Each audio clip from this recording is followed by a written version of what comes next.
Hi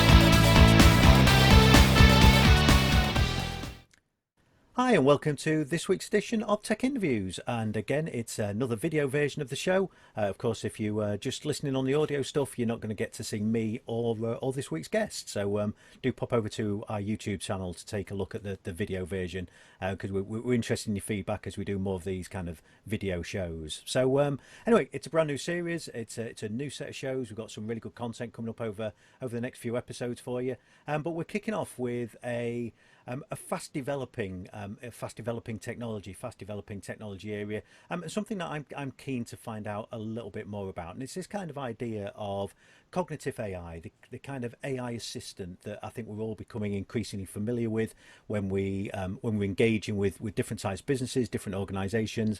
The idea that we will find a little helpful bot pop up in the bottom corner of a screen that starts to answer our questions and maybe can start to guide us to get quicker responses and give us a better customer experience. But how does that all work? Where's that kind of technology going? I have no idea, so I thought it would be best to ask an expert. So to do that, I'm joined by this week's guest, Peter Voss. Hi Peter, how are you doing? Welcome to Tech Interviews.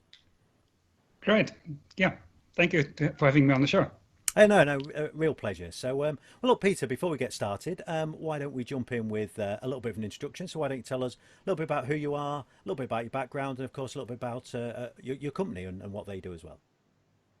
Yes, sure. So, yeah, I'm the founder, CEO, and chief scientist of aigo.ai. And I'll just give a little bit of background how I got to what I'm doing now, which is really my passion. I started off in electronics, had my own electronics company. Then I fell in love with software, and my company turned into a software company. And I developed various software platforms, including database system and programming language, and also an ERP software system. That company became quite successful, and we did an IPO. The company got listed, so that was very exciting. But it also gave me the opportunity then to take off several years and study intelligence, because in writing software, it always struck me how dumb software really is. You know, it doesn't have any common sense. And even I was very proud of my software, but still, if we didn't think of something, it would just throw an error or give some silly message. So how can we build software that has some intelligence, some common sense? So I spent 5 years studying intelligence from all different angles, from philosophy, epistemology, theory of knowledge, from cognitive psychology, and how do children learn, what do IQ tests measure, how does our intelligence differ from animal intelligence, and all of that. And of course, all the work that had been done in artificial intelligence as well. And it's a culmination of that. I came up with a design for a cognitive engine or a thinking machine. And I started an AI company, then to an R&D company, basically, and for 5, 6 years, we just took my ideas and turned them into various prototypes and code. And then in 2008, we had enough together to actually start commercializing this in a company called Smart Action to automate phone calls. And, you know, everybody can relate to that because people hate it when they call into a company and talk to a machine and the machine really doesn't understand you, or press 1 for this, press 2 for that, you know. So with our cognitive engine, we are able to offer a much better experience, that it remembers what you said earlier in the conversation, it has deeper understanding, and so on. So that company was I formed in 2008, and you know, it's still going strong. But I found myself getting bogged down in providing cloud services, you know, it's a SaaS company. And so all of my time was really spent on scalability, redundancy, security, HIPAA compliance, you name it, you know, those kinds of things. So 6 years ago, I exited the company and started aigo.ai to be able to focus on cranking up the intelligence further. And so for 6 years, we were back in development mode. And then last year, we got to a point where we decided we are now ready to commercialize the second generation of our technology. And this time we're focusing on chatbots. It's still, I hate to call it a chatbot, but that's what easiest to understand. So ours is a chatbot with a brain. So whereas, the chatbots that you come across, again, don't have memory. They don't remember what you said 2 sentences ago, never mind what you said last week or last month. They're very shallow understanding. It's just usually sort of keyword pattern matching. So if you say something like, I hate Uber, I don't ever want to use Uber again, chances are it'll still trigger the Uber app, and they don't have any common sense or any reasoning. So it really requires a cognitive engine or a brain to manage the conversation, to have memory, to have deep understanding, and this is really my mission, and ultimately to get closer and closer to the human level conversation. Well, firstly, it's a great introduction. Obviously, lots and lots of experience in this space, and anybody who's tried to sort out the pain that is an automated telephony system should be rewarded. So hopefully your rewards will come. But so there's a couple of things that really interest me in all of what you've just said, and I think actually that kind of attempt to find better intelligence in terms of the way that software operates. I think that's something that we're seeing across the industry in lots of areas. Now, I spend a lot of my time working in the data industry, looking at kind of data management. And I think it's one of the interesting challenges, I think, of a modern data platform is the idea of intelligence and automation, because as human beings, we just can't keep up. We can't keep up with the amount of data that's being generated, the security threats, the understanding how things like you talked about HIPAA, things like HIPAA compliance and how they may impact that kind of thing. So, the more intelligent automation that we can build into those platforms, the better. So I think that's an interesting kind of challenge across the industry for organisations and enterprises of all types. But maybe just because guys we get into the topic, maybe if we step back a little bit and talk about kind of what we mean when we look at these kind of, as you said, you use. So I'll use the phrase chatbots as well, being as you did. So kind of what do we mean when we talk about those kind of things? I think people have seen them, but what do we really mean by them? How are those kind of things operating, and how do businesses see the value of those kind of things? So although in many cases we kind of see them and think they're a little stupid and a little bit annoying, but obviously organisations and enterprises see some level of value in that. So do you want to talk a little bit about that? Kind of what that technology is, put it in a little bit of context for people who are watching and listening.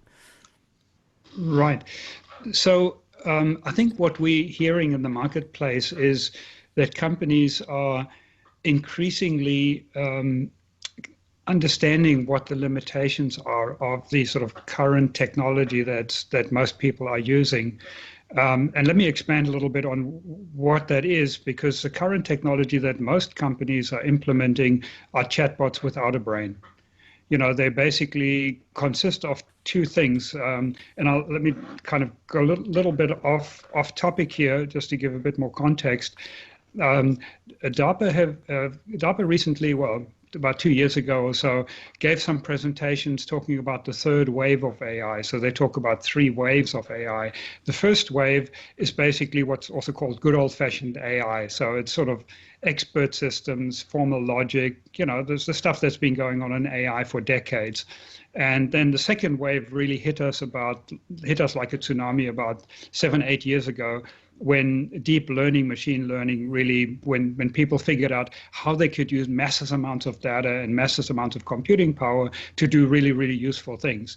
So the second wave is basically these statistical systems, deep learning, big data, machine learning, but they don't really have any intelligence. You gather the data, you build a model from that, and the model is static. It doesn't learn, it doesn't reason, and people are realizing what the limitations are. So the third wave of AI that DARPA is talking about is to have adaptive systems that can learn on the fly, that can have one-shot learning, can hear something once and remember it and to be able to use it.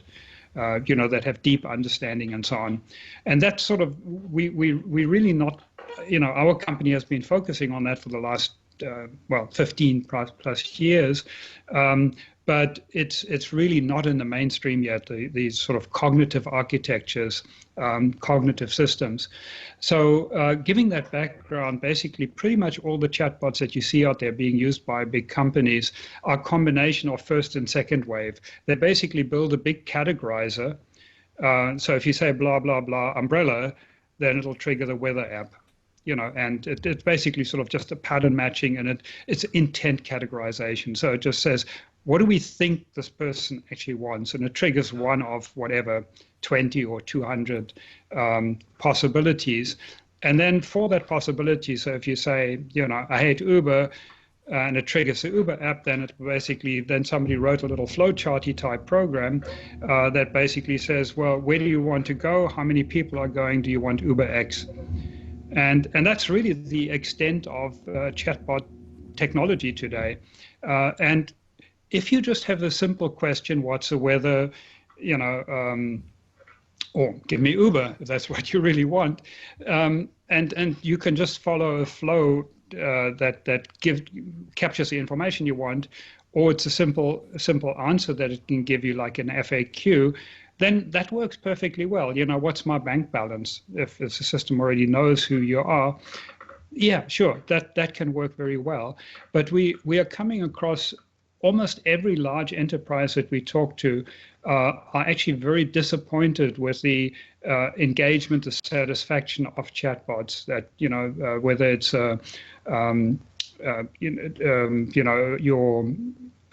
your phone service or bank or insurance or whatever, and they've often spent many millions of dollars developing these chatbot systems, and they find they just have a very low success rate, very low customer satisfaction rate, and so on, because they don't have cognition. Basically, they don't understand, they don't have memory, they don't have any reasoning, they don't have, they're basically just too limited.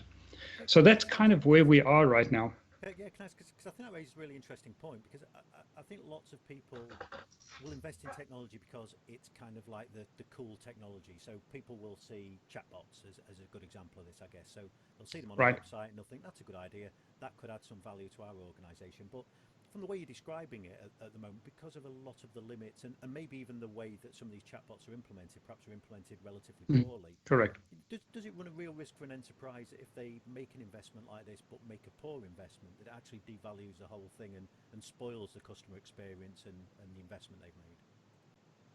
Oh, absolutely. And that's a big risk. I mean, people get frustrated and then it reflects badly on the company, and they may lose customers, or if they locked in customers like your cable service, then that just adds to the frustration of dealing with those companies. So it is a big problem, but then there's also tremendous pressure to be able to handle the peak loading. So if you have live operators in the background, I mean, there are all sorts of limitations with that.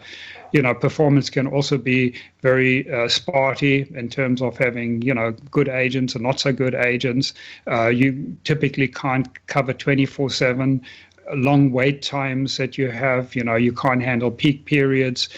Training is a big problem as your company, products change and so on. So there are lots of limitations with having live agents. So there is a lot of pressure to be able to automate that wherever possible. So yeah, there is a huge demand for that, but they really need to have better technology than what's currently being used.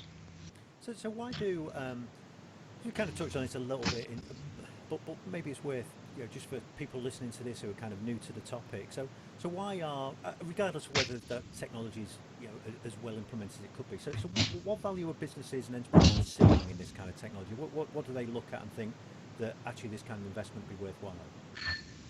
Yeah. So I mean, the sort of most exciting projects that we are working with really see a chatbot with a brain, an intelligent chatbot that can become really a hyper-personalized concierge type assistant.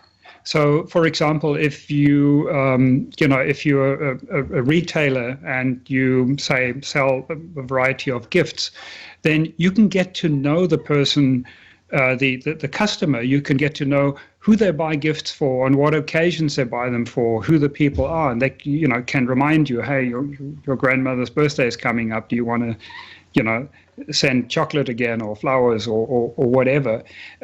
So to really have that hyper personalized one-on-one assistant that even a live agent couldn't provide. So those are the most exciting types of things, or your banking assistant that really knows about your needs and what you like and what you don't like, and isn't going to ask you silly questions or try and sell you things that you really aren't interested in or aren't appropriate to you.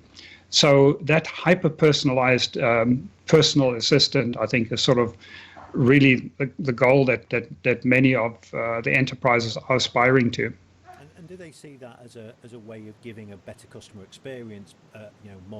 More efficient sales processes, perhaps. Something that remains, and I'm going to use a horrible sales phrase here, but means those customers remain sticky to them because they feel like they're getting this. Of course. Proper. Yes, of course. I mean, it's just, but it's also a win for the customer. So you have a better experience. It's like having your dedicated agent that you can talk to, who actually remembers you, knows what you're about. You're not just a number, you're not just a demographic, but you're an individual. You can get service 24/7. There are no wait times that you have. It can, offer you useful. It can be proactive and reminding you of things, which again, having a live agent, you wouldn't have, So yes, there are just tremendous advantages in that, and really giving greater customer satisfaction, making the relationship more sticky, as you say, and also, of course, increasing revenue and reducing costs for the company. So it's really great across all dimensions. Of course, the difficulty is ultimately you need near human level intelligence to really pull that off, and we're not there yet. So it's sort of, we're getting there, we're on the way, but there are still limitations, and you really do still need human operators as backup for this. Well, that leads kind of on to the next question I had for you, because and you've kind of partially answered it there, because I'm interested in kind of where the technology lies at the moment. So enterprises obviously looking at this idea where it would be great to have this kind of intelligent cognitive assistant sat as part of their kind of customer interaction, and something that's got enough intelligence about it to allow that customer to, as you say, one, to gain benefit, to get that better experience, but also to feel like they're getting better value for the customer. So where do we stand right now? A good examples of this, for example, are things like Siri and the Google Assistant. Good examples of this. And where do we stand right now, and kind of how far away, how fast are we moving towards that the ability to deliver that kind of more true intelligence and better experience? Right. So if I try to quantify it, Siri and Alexa and that, they're using first and second wave technology, basically. And if you had to put it on a scale, you might say if they had an IQ of 10, I mean, not that IQ is sort of the right measure, but if they had 10, with a cognitive architecture right now, you can maybe be at a level 25. So, very significantly better, and you can do things that you simply cannot do with first and second wave technology. But we're still a long way from, 100 of where we want to be. Now, how fast will we get from, 25 to 100? It really depends on how much development is put into cognitive architecture. And at the moment, it's still very early days, because, and this is not because the technology itself is lacking, it's more an accident of history, that deep learning, machine learning has been so incredibly successful, in particular in the billions or trillions of dollars of value it's creating in targeted advertising, unfortunately. There's just so much money in it that basically it's the only game in town. So if you want to do a PhD, it's deep learning, machine learning. You want to earn the big bucks, it's deep learning, machine learning. You want to get your company funded.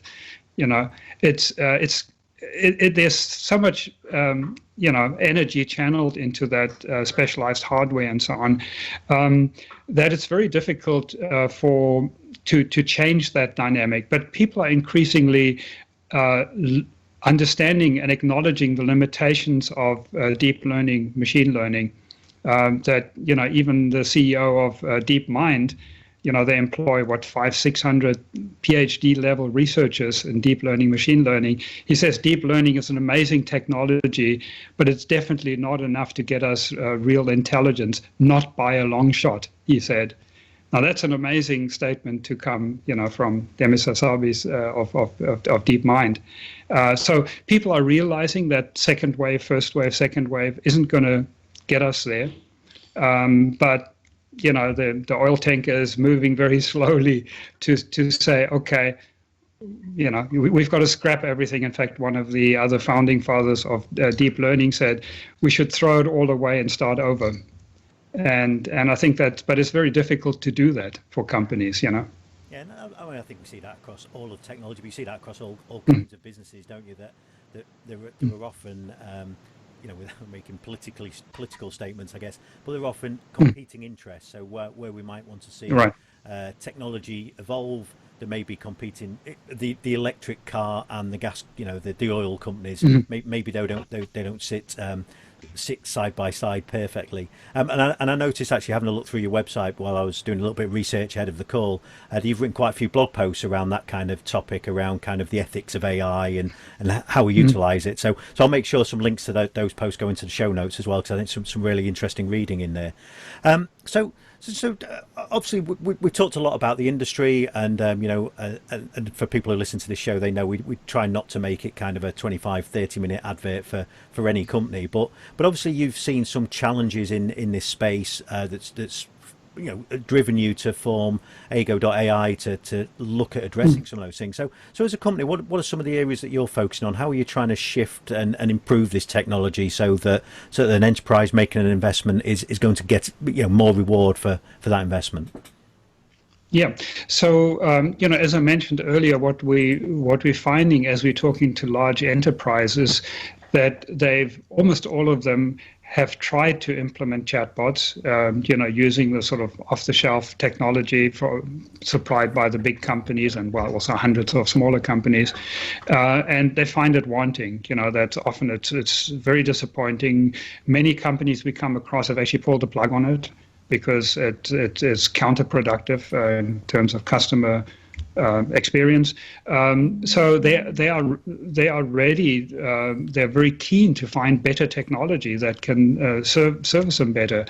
Now, to do a good job, it really needs to be deeply integrated into their existing frameworks and that, because if you want to give good customer service, the conversational AI has to know about your customer, it has to know about your product, it has to know about your business rules and so on.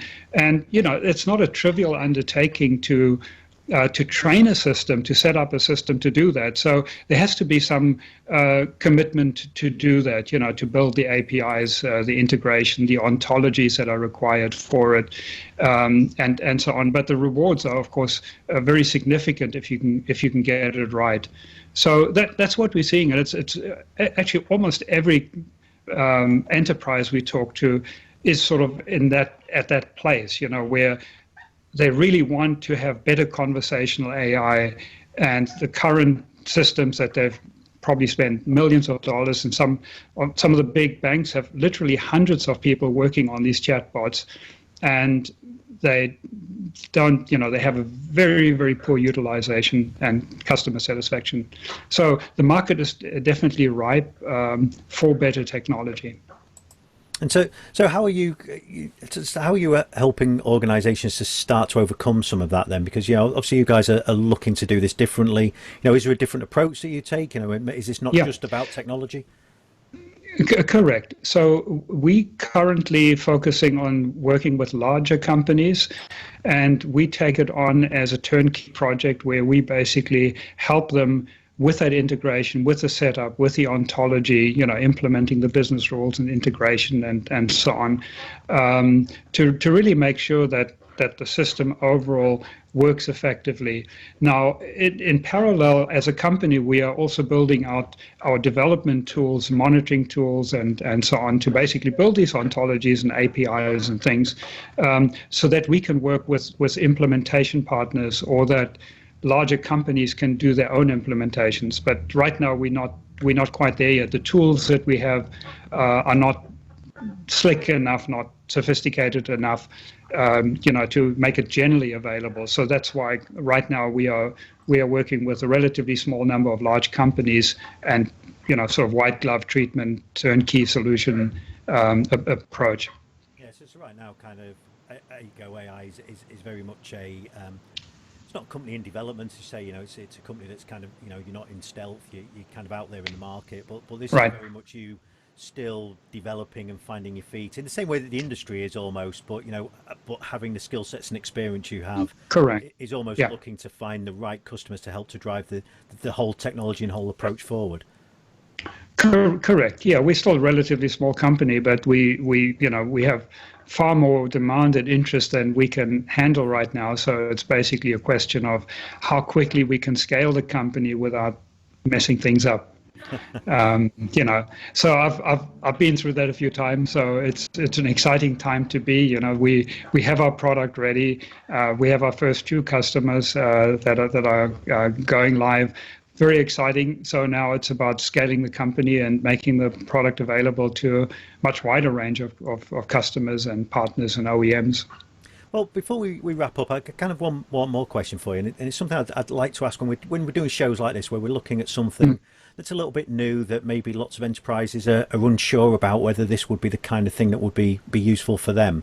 So if I'm listening I'm listening to this or watching this even, and I'm a decision maker, a senior IT person, or just an IT pro inside of an organization, what kind of things might I be looking at in terms of what we do as a business to say, do you know what, this kind of technology could be useful for us? What are some of the use cases? What are some of the opportunities inside of an enterprise for this kind of technology? Right. So because our system is sort of industry and application agnostic, it's really about conversational AI, and we teach the system the background knowledge it needs to know and the ontology and so on. There's really a very wide range of applications. So I mentioned this sort of gifting concierge assistant.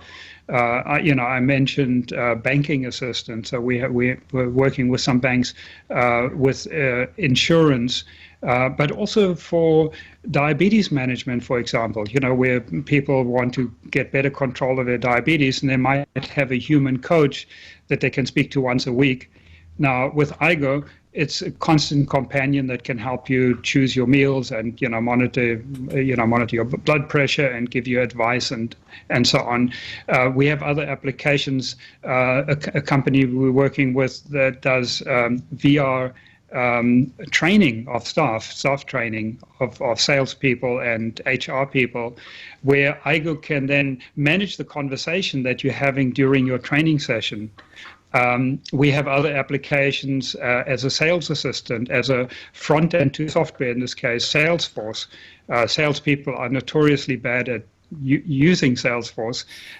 So if you can have if you can just talk to Salesforce, if you can say, tell me about my next appointment, what are his hobbies or what products he's interested, does he have any kids, if that information is available, Aigo can just tell you that. We call our agent Igor, of course.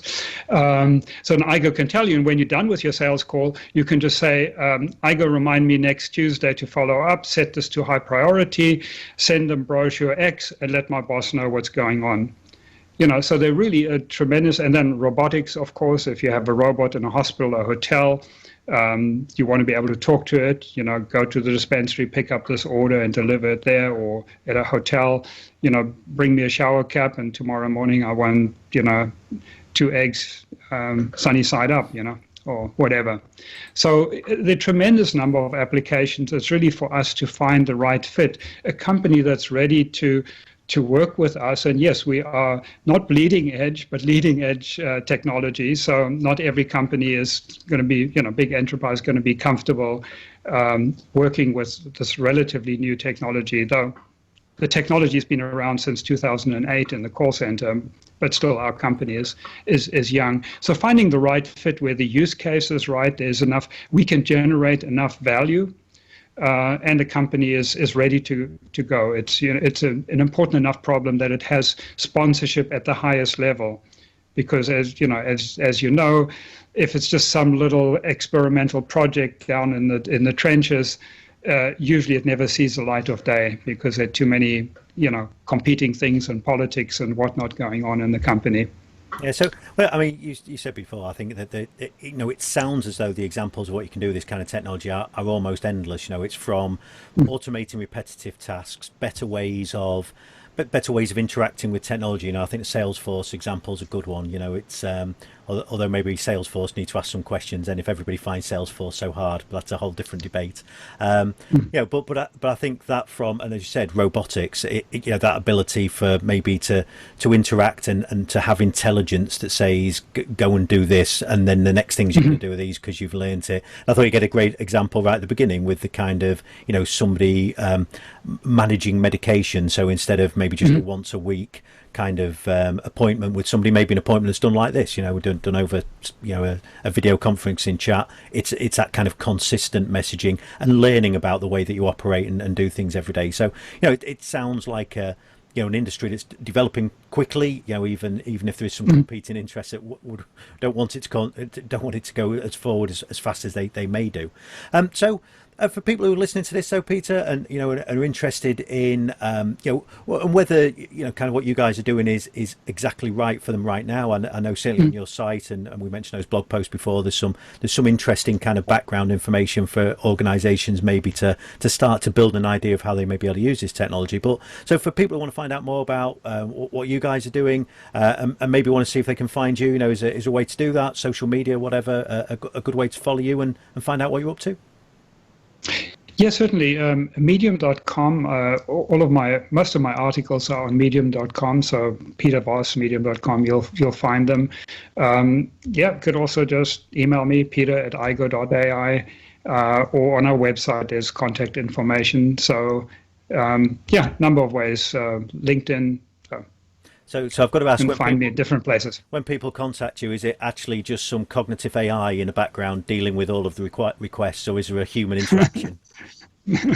We'll leave that question unanswered. Oh, exactly. We can see how good the technology is and whether they can figure out whether it's you or not. Sounds like a great way to end. So, well, Peter, look, thanks for being a guest on the show. I think it's a fascinating area that you're working in. And it's good to see kind of an organisation like yours growing and developing and looking to drive forward technology. So thanks for being on the show, and hopefully can have you back on in the future. We can talk about maybe some of the developments you've done and some of the great things you're doing with your customers. So, but for now, Peter, thanks for being a guest on Tech Interviews, and look forward to having you on again soon. All right. Well, thank you for having me. It was fun. Thank you. I hope you enjoyed that. For show notes, pop over to techstringy.com. We'll also find all of our previous Tech Interviews episodes. And if you've got some feedback on the show, or have an idea for a show, or would even like to appear as a Tech Interviews guest, then why not drop me an email at podcast@techstringy.com. If you want to make sure you catch the next episode of Tech Interviews, then why not subscribe? You can subscribe on the YouTube channel. Of course, you can subscribe to the audio podcast in all of the good old-fashioned ways. All good homes of podcasts, including Apple Podcasts, SoundCloud, Stitcher, and Spotify. So until next time, thanks for watching.